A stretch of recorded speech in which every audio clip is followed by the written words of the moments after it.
Cosmogonie des Rose-Croix. Ou christianisme mystique. Traité élémentaire sur l'évolution passée de l'homme, sa constitution présente et son développement futur. Par Max Indel. Partie 2. Cosmogenésé et anthropogenésé. Chapitre 5. Relation de l'homme à Dieu. Dans les chapitres précédents, nous avons considéré l'homme en relation avec 3 des 5 mondes qui forment le champ de son évolution. Nous avons partiellement décrit ces mondes et nous avons noté par quel véhicule de conscience il leur est relié. Nous avons étudié ces relations avec les 3 autres règnes, minéral, végétal et animal, et pris note des différences entre leurs véhicules, leurs états de conscience et ceux de l'homme. Nous l'avons suivi pendant un cycle de vie à travers les 3 mondes et avons étudié les 2 lois des conséquences et de la renaissance dans leur effet sur l'évolution humaine. Afin de mieux saisir de nouveaux détails sur le progrès de l'homme, il est maintenant nécessaire d'étudier sa relation avec le grand architecte de l'univers, avec Dieu et avec les hiérarchies d'êtres célestes qui se tiennent aux divers échelons de l'échelle de Jacob, échelle de perfectionnement, qui va de l'homme à Dieu et au-delà. C'est là une tâche d'une extrême difficulté, rendue plus ardue encore par le fait que la plupart de ceux qui s'intéressent à ce sujet n'ont sur Dieu que des notions assez peu définies.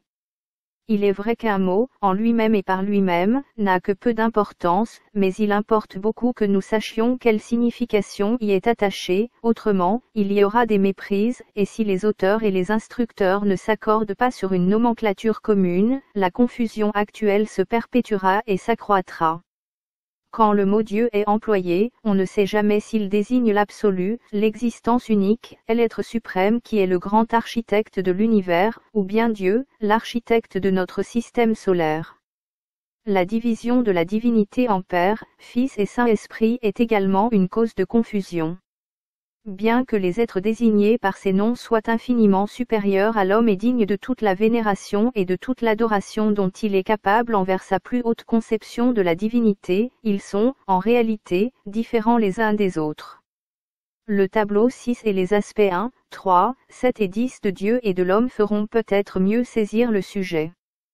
Il ne faut pas oublier que les mondes et les plans cosmiques ne se trouvent pas les uns au-dessus des autres dans l'espace, mais que les 7 plans cosmiques s'interpénètrent et pénètrent aussi les 7 mondes. Ce sont des états de l'esprit-matière les uns dans les autres, de sorte que Dieu et les autres grands êtres qui sont mentionnés ne se trouvent pas loin de nous dans l'espace. Ils demeurent dans toutes les parties de leur propre royaume et dans ceux d'une densité plus grande que les leurs. Nous énonçons une vérité absolue en disant de Dieu qu'en lui, nous avons la vie, le mouvement et l'être, acte 17h28, car pas un de nous ne pourrait vivre en dehors de ces grandes intelligences qui pénètrent notre monde et le soutiennent de leur vie. Nous avons montré que la région éthérique s'étend au-delà de l'atmosphère de notre globe physique, que le monde du désir s'étend dans l'espace au-delà de la région éthérique, et aussi que le monde de la pensée s'étend encore plus loin que les 2 autres dans l'espace interplanétaire.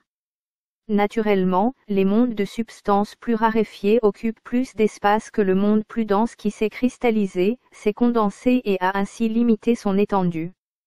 Le même principe s'applique au plan cosmique. Le plus dense est le 7e, en comptant à partir du plus élevé. Nous l'avons représenté sur le tableau 6 comme s'il était plus vaste que n'importe lequel des autres plans, pour la raison que c'est le plan cosmique qui nous intéresse plus particulièrement et que nous désirons indiquer ses principales subdivisions.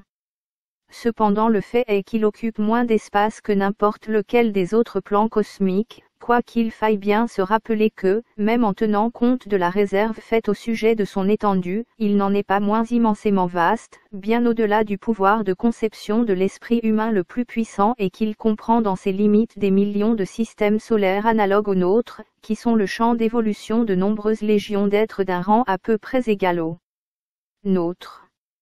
Nous ne savons rien des 6 plans cosmiques supérieurs aux nôtres, si ce n'est qu'ils sont le champ d'activité de grandes hiérarchies d'êtres d'une splendeur indescriptible.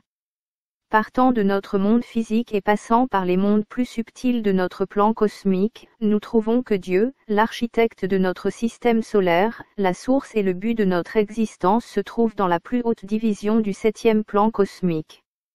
C'est là son propre monde. Son royaume comprend les plans d'évolution des autres planètes de notre système, Uranus, Saturne, Jupiter, Mars, la Terre, Vénus, Mercure et leurs satellites. Les grandes intelligences spirituelles qu'on nomme les esprits planétaires guident ces évolutions et sont les 7 esprits devant le trône, Apocalypse 1, 4. Ils sont les ministres de Dieu et chacun d'eux gouverne une certaine province de son royaume, notre système solaire. Le Soleil est aussi le champ d'évolution des êtres les plus développés de notre cosmos. Eux seuls peuvent supporter les vibrations solaires d'une puissance énorme grâce auxquelles ils progressent. Le Soleil est la meilleure approximation que nous ayons d'un symbole visible de Dieu, cependant, il n'est qu'un voile pour ce qu'il cache. Ce que cela est ne peut être révélé publiquement. Quand nous essayons de découvrir l'origine de l'architecte de notre système solaire, nous trouvons qu'il nous faut nous élever jusqu'au plus haut des 7 plans cosmiques. Nous sommes alors dans le royaume de l'être suprême, émané de l'absolu. L'absolu est au-delà de toute compréhension. Il n'y a pas une seule expression ou une seule comparaison qui puisse en donner une idée. Une manifestation implique une limitation. Par conséquent, le mieux que nous puissions faire est de caractériser l'absolu en parlant comme de l'être sans limite, de la source de l'existence. De cette source de l'absolu procède l'être suprême, à l'aube de la manifestation. Il est l'unique. Dans le premier chapitre de l'Évangile de Jean, ce grand être est appelé Dieu. De cet être suprême émane le Verbe, le fiat créateur, sans lequel rien n'a été créé et ce Verbe est le Fils unique, né de son Père, est l'être suprême, avant tous les mondes, mais il n'est pas le Christ. Quelque grand et glorieux que soit le Christ, dominant de toute sa hauteur la nature humaine ordinaire, il n'est pas cet être exalté qu'est le Verbe. En vérité, le Verbe fut fait chair non pas dans le sens limité de la chair d'un corps, mais de la chair de tout ce qui est dans notre système solaire et dans des millions d'autres systèmes solaires. Le premier aspect de l'être suprême peut être caractérisé par le mot pouvoir. De lui procède le deuxième aspect, le Verbe, et de ces 2 aspects procède le troisième aspect, le mouvement. De ce triple être suprême procèdent les 7 grands logoi. Ils contiennent non toutes les grandes hiérarchies qui se différencient de plus en plus à mesure qu'elles occupent les divers plans cosmiques, tableau 6. Il y a 49 hiérarchies sur le second plan cosmique, 343 hiérarchies sur le troisième. Chaque plan comporte des divisions et des subdivisions septénaires, en sorte que sur le plan cosmique le plus inférieur, dans lequel se manifestent les systèmes solaires, le nombre des divisions et des subdivisions est presque infini.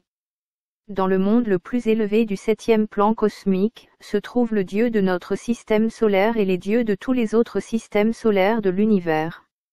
Ces grands êtres sont également triples dans leur manifestation, comme est l'être suprême. Leurs 3 aspects sont, la volonté, la sagesse et l'activité. Chacun des 7 esprits planétaires qui procèdent de Dieu et qui sont chargés de l'évolution de la vie sur une des 7 planètes est également trinitaire et différencie en lui-même des hiérarchies créatrices qui passent par une évolution septénaire.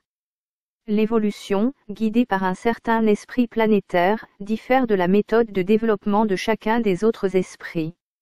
On peut ajouter que, au moins en ce qui concerne le système planétaire auquel nous appartenons, les entités supérieures des premiers âges, qui avaient atteint un degré élevé de perfection dans des évolutions précédentes remplissent les fonctions de l'esprit planétaire original et se chargent de l'évolution, tandis que l'esprit planétaire original cesse d'y prendre une part active, mais guide ses régents. Tels sont les renseignements relatifs à tous les systèmes solaires, mais nous limitant au système auquel nous appartenons, les enseignements qui suivent sont ceux qu'un clairvoyant suffisamment développé peut obtenir lui-même en faisant personnellement des recherches dans la mémoire de la nature.